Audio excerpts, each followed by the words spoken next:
салом бинандагони азиз, ба барнома ахбори озодӣ хуш омадед. имрӯз 13 май аст ва дар барнома охирин хабарҳои ҷаҳону Тоҷикистонро хулоса мекунем. Нахуст ба сархати мавзӯъҳо таваҷҷӯҳ кунед. хонаҳоро холӣ кунед. додгоҳе дар Душанбе дар нисбати фарзандони ду чеҳраи сиёсиву давлатӣ ки ба солҳои тӯлонии зиндон маҳкум шуданд, парванда боз намудааст. мукофот барои хабаркашӣ. Дар Русия пешниҳод доранд барои расонидани хабар дар бораи муҳоҷирони ғайриқонунӣ ҷоиза дода шавад. ва Амрико ғолибони озмуни грин кардро эълон кард. рейдусанҷишҳо дар ин кишвар довталабони тоҷикро кам не, вале эҳтиёткор намудааст. хирсан мешан, мебиён, меган мо якум бор гузаштем, ё аст одамое ки 10 бор месупоранд ки 11 бор уже мегзаранд. аммо шурӯъ мекунем аз як хабари дигар. дар шаҳри Душанбе таҳқиқи марги ду бинокоре идома дорад ки рӯзи 9 май аз бинои баландошёнаи афтода ҷон доданд. хабаргузори Азия Плюс имрӯз гуфт ки 4 бинокор ҳангоми насби тиреза дар бино воқеъ дар маҳаллаи бофандаи пойтахт ба замин афтоданд. ду нафари дигар ки ҷароҳат бардоштанд дар бемористон муолиҷа мегиранд. дар кумитаи ҳолатҳои фавқулода ба Азия Плюс гуфтанд ки 3 нафари онҳо сокинони шаҳри Ҳисор ва як коргари дигар аз ноҳияи Фирдавсӣ Душанбе буданд. ҳалок шудагон 21 ва 37 сол доштанд.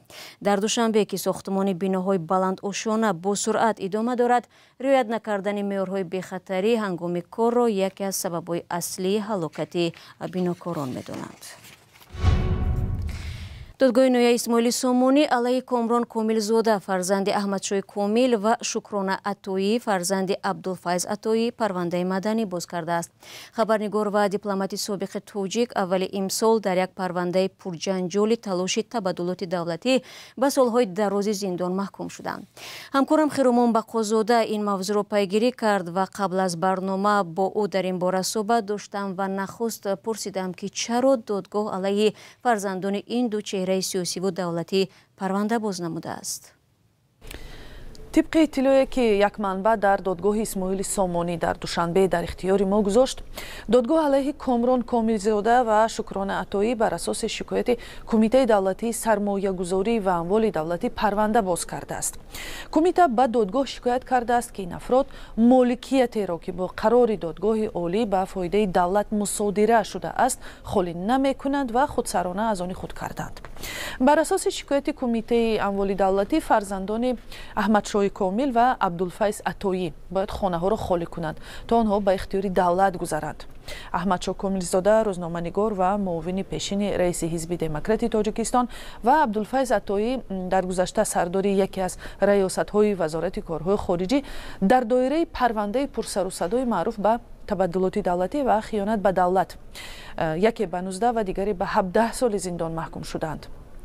دادگاه مالکیت اینها را به فایده دولت مصادره کرده است، اما فرزندان آنها میگویند خانه هایی که زندگی میکنند مالکیت پدرشان نیست که باید مصادره شود. خود شکران عطایی و یا کامران کاملزاده در باره دعوای کمیته اموال دولتی چیزی نگفتند که اساس دارد یا اینکه بی اساس است؟ هر دو با دلیل‌های امنیتی و یا ظاهراً از بیم بدتر شدن احوالشان با رسانه‌ها صحبت نمی‌کنند، اما منابع ما میگویند که کامران کاملزاده خانه را که با زن و فرزندانش و زن پدرش و فرزندش زندگی می‌کند از مادرش میراث گرفته است. طبق اطلاع منبع ما در دادگاه فرزند عطایی هم گفته است که این خانه را برای او پدرش نخریده است، خودی او سالها در سازمان‌های بین‌المللی کار کرده خانه را خریده است. اینها به دلیل این که دیگر سرپناه برای زندگی ندارند بعد قرار مصادره برای حفظ خانه ها و بازبینی این بخش حکم به دادگاه مراجعت کردند و منتظر بررسی دادگاه می باشند. اما کمیته سرمایه گذاری و اموال دولتی دعوا کرده است که این خانه ها علاقه مالکیت دولتند و باید خالی کرده شوند. علاقه یک جلسه دادگاه روز 8 مای برگزار شده است و جلسه دیگر روز 15 مای بعد از 2 روز برگزار می شود و انتظار می رود دادگاه قرارش را صادر کند. هرچند جزئیات مرافعه اول را نداریم، اما دادرس درباره شیوه خریدن و چگونه میراث گرفتن خانه ها سوال کرده است. ҳамкорам Хиромон Бақозода буд ки дар бораи боз шудани парвандаи маданӣ ба зидди фарзандони ду чеҳраи шинохтаи зиндонӣ дар Тоҷикистон суҳбат мекард. рӯ ба мавзӯъҳои дигар. вакилони мардумӣ дар Русия пешниҳод карданд ба онҳое ки дар бораи қонуншиканиҳои муҳоҷирон ба мақомот хабар медиҳанд мукофот пулӣ дода шавад. номаеро бо ин мазмун вакилони ҳизби одамони нав ба вазири корҳои дохилӣ Владимир Колокольцев ирсол карданд. Ба гуфтаи вакилон подош барои ҳушёрӣ ба онҳое бояд дода шавад ки дар бораи муҳоҷироне ки ғайриқонунӣ кору зиндагӣ мекунанд ба мақомоти интизомӣ хабар медиҳанд. вакилон ҳамчунин пешниҳод карданд ки дар сурати қабули қарор барои ихроҷи муҳоҷирон аз онҳо то 100 000 рубл ҷарима ситонида шавад. ҳоло муҳоҷирони ғайриқонуниро қабл аз рондан аз қаламрави Русия аз 2 то 7 000 рубл ҷарима мекунанд. ба бовари вакилон подош барои иттилои дуруст дар бораи қонуншиканиҳо оиди шаҳрвандон ангезае хоҳад шуд ки дар бораи ҳузури ғайриқонунии муҳоҷирон ба мақомоти ҳифзи ҳуқуқ фаъолона хабар диҳанд. соли гузашта аз Русия зиёда аз 174 000 муҳоҷир ихроҷ шудааст ки дар 10 соли охир бесобиқа дониста мешавад.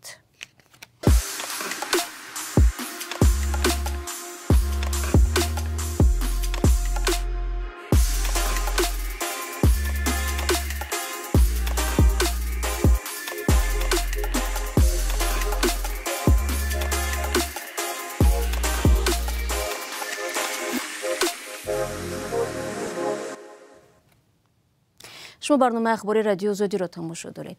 моҷарои бадрафторӣ ва таҳқири навсарбозони қирғиз сабаб шуд ки Содир Ҷабборов, раиси ҷумҳури Қирғизистон, вазири ҳолатҳои фавқулода Бобек Аҷибековро сахт танбеҳ бидиҳад. рӯзи 11 май дар шабакаҳои иҷтимоӣ наворе пайдо шуд ки дар он яке аз афсарони вазорати ҳолатҳои фавқулода дар як қисми низомӣ наваскаронро таҳқир ва бо онҳо бадрафторӣ мекунад. дар навор дида мешавад ки афсар бо дашномҳои қабеҳ сарбозонро маҷбур мекунад дастҳо паси пушт ва сарашон ба замин муддати тӯлонӣ биистанд. ҳодиса моҳи феврал рух додааст, аммо вазорат танҳо рӯзи гузашта вақте навор дар интернет нашр шуд дар бораи рафтори афсар изҳори назар кард. вазир бо сарбозон ва волидони онҳо вохӯрд. ба гуфтаи ӯ мақомот тафтишотро анҷом доданд ва афсарони худсаре ки сарбозонро таҳқир кардаанд аз мақом барканор шуданд. бо вуҷуди ин достиёни низоми Қирғизистон парвандаи ҷиноӣ боз кардааст. мақомот хабар доданд барои таҳқиқи ҳодиса низомиёне ки бадрафторӣ дидаанд ба додситонии ҳарбӣ бурда шуданд. метарсолорӣ ё дидавшина дар артиши Тоҷикистон ҳам мушкили кӯҳна аст. соли гузашта чанд сарбози собиқ барои таҳқири наваскарон дар қисмҳои ҳарбии Тоҷикистон ба ҷавобгарӣ кашида шуданд. ҳарчанд вақт хабарҳо дар бораи захмӣ шудан ё фавти сарбозон ба расонаҳо роҳ меёбад. бино ба гуфтаи ҳукумати Тоҷикистон аз соли 2019 то соли 2021 бо сабаби риоят нашудани оинномаи низомӣ беш аз 100 сарбоз ба ҳалокат расиданд. тақрибан 3000 шаҳрванди Тоҷикистон барандаи грин кард ва ё корти сабзи Амрико дар соли 2025 шуданд ки яке аз роҳҳои асосӣ ва қонунии сафар ба ин кишвар мебошад. натиҷа ҳафтаи гузашта дар сомонаи расмии озмун нашр гардид ва акнун сокинон ба марказҳои махсус рафта мехоҳанд бидонанд ки дар рӯйхат ҳастанд ё ин ки не. ин бор санҷиши номи довталабони иқомат дар Амрико дар ҳоле сурат мегирад ки дар ин кишвар рейдҳо барои ихроҷи муҳоҷирони ғайриқонунӣ зиёдтар шудааст. чунин вазъ то куҷо таваҷҷӯҳи хоҳишмандонро тағйир додааст? Алишер Зарифӣ ва Амир Исоев гузориш медиҳанд. Сафарали Шукуров, сокини Душанбе, барандаи озмуни грин кард ё корти сабзи Амрико шудааст. баъди шунидани хушхабар акнун талош дорад ба Амрико равад. мегӯяд интизор надошт ки ғолиби озмун мешавад. як ҳафта шуда, якшанбеи дига гузаштагӣ ответш омад, гуфта гузаште, гуфта. аммо одаме ки мо спойлер будем документомо через онлайн телефон спойлер будем, ҳавай мо WhatsApp да навис ки ам хали гузаште, гуфта. чанд сол боз шумо интизори ҳамин лаҳза будед? ман якум бор спойлер будем, ҳамин якум сол ростига. чанде аз наздикони Сафаралӣ дар Амрико ҳастанд ва ӯ низ мехоҳад рафта дар он ҷо кору зиндагӣ кунад. бархе сокинон мустақилона дар вебсайти махсус месанҷанд ки аз озмун гузаштанд ё не. афроде бо кӯмаки чунин марказҳо ин корро анҷом медиҳанд. бале 4 май соати 9 бегонӣ ҷавобҳои гринкарта биромаданд. уже аллакай мода дар WhatsApp шабакаҳои Telegram уже навистанд, занг мезананд. мо туғорам олам санҷиш бурдистем, дидистем, тафтишот кардистем. خیلی خرسان میشه اکثریت بسیار گذشتگیان ما از شرکت ما گذشتگیان باش باور میکنن وجه خیلی زیاد خرسان میشن میبیان میگن ما یکم بار گذشتیم یا ودا اصلا آدمایی که 10 بار میسپرن که 11 بار وجه میگذرن. بعضی داوطلبان آزمون گرین کارت گفتند از سنجش‌های اخیر مهاجران غیرقانونی در آمریکا خبر دارند و با توجه به این احتیاطکار نیز شدند. و همین جاتا خطا نروان میگن که اسمدا به پرابلم میشه. اینترنت همین اینستاگرام دیدم هم گفتم مقصد این پرزنت نشده و قانونش واشتگیه و همیدا خیلی گفتم خیلی میرم دکومنتا رو ساز میکنیم به دکومنت نمیگردی خیلی قانونی بگردی با چیم ترسته گشتن خیلی آزاد بگردی ساز نیسته هم خیلی هم خیلی کدام آزاد میگردی خیلی اگه گذارم حالی. بعدی به حکومت برگشتن دونالد ترامپ رئیس جمهوری آمریکا مبارزه سخت را بر ضد مهاجرت غیرقانونی براه ماند. در شهرهای گوناگون صدها عملیات انجام دادند، هزاران مهاجر را بازداشت و اخراج کردند. اسم 149 شهروند تاجیکستان هم در فهرست آنهایی است که باید از آمریکا اخراج شوند. چون این وضع به نظر نمایندگان بعضی مرکزها توجه خواهشمندان سفر به آمریکا را کم نکرده است. نتیجه گیری کرده که برآمدگی این حالت مثال بسیار را می‌نویسند هم می‌نویسند که ما اکای ما سپاریم اکای آمریکا ما را تفتیش کنه. آمریکا برای مهاجران کشوری فرصت‌ها و جای کار و آینده خوبی ارزیابی می‌شود. از این رو از هر گوشه دنیا از جمله تاجیکستان با هر راه تلاش می‌کنند به این کشور برسند. دریافت کارت سبز هنوز راه هموار به آمریکا نیست و کفالت آن را ندارد که شما ویزا یا روادید این کشور را به دست می‌آورید. تاکنون آمار کلی شهروندان تاجیکستان در آمریکا نشر نمی‌شود، ولی باور می‌رود که شماره آنها ده‌ها هزار نفر را تشکیل می‌دهد. برنامه ادامه میدیم. سازمان حقوق بشر از افزایش موردهای غصب مالکیت اوکراینی‌های خبر میدهند که ضد اشغال کریم از طرف روسیه هستند. مثلا یکی از چنین خانواده‌ها وقتی فهمیدند که در خانه آنها آدمی ناشناس زندگی دارد، درک کردند که روسیه در غیب آنها مالکیتشان را مصادره نموده است. این یکی از صدها حالت است که اوکراینی‌های دارای خانه و زمین در کریم مجبور میشوند یا اینکه همه را با پول ناچیز فروشند و یا شهروندی روسیه را بگیرند تا مالکیت خود را حفظ نمایند. ادامه موضوع در گزارشی زرنگیزی نوروزشو. سویتلانا کالسنیچنکو تصور نمی‌کرد که کسی به خانه او کوچیده زندگی می‌کند تا زمانی که در کیف از یک همسایش نامه گرفت. من همسایه شما ولودیا. خانه‌های شما فروخته شده است. و یکی از صدها اوکراینی‌هایی است که خانه و زمینش را در کریم روسیه از خود کرده است. در خانه سویتلانا یک سرباز با خانواده‌اش زندگی دارد. عائله کالسنیچنکو کلیدهایشان را در خانه همسایه مانده ترک کریم کرده بودند. در بینایی که ما زندگی می‌کردیم این هفتم خانه است که از خود کرده می‌شود. ظاهراً این یک کاری معمولی شده است. سازمان حقوق بشر از افزایش موردهای غصب مالکیت خبر می‌دهند. اساساً اوکراینی‌های هدف قرار می‌گرفتند که ضد اشغال کریم از طرف روسیه هستند. آنها یک رویخط دارند، رویخط شهروندان کشورهای غیر دوست.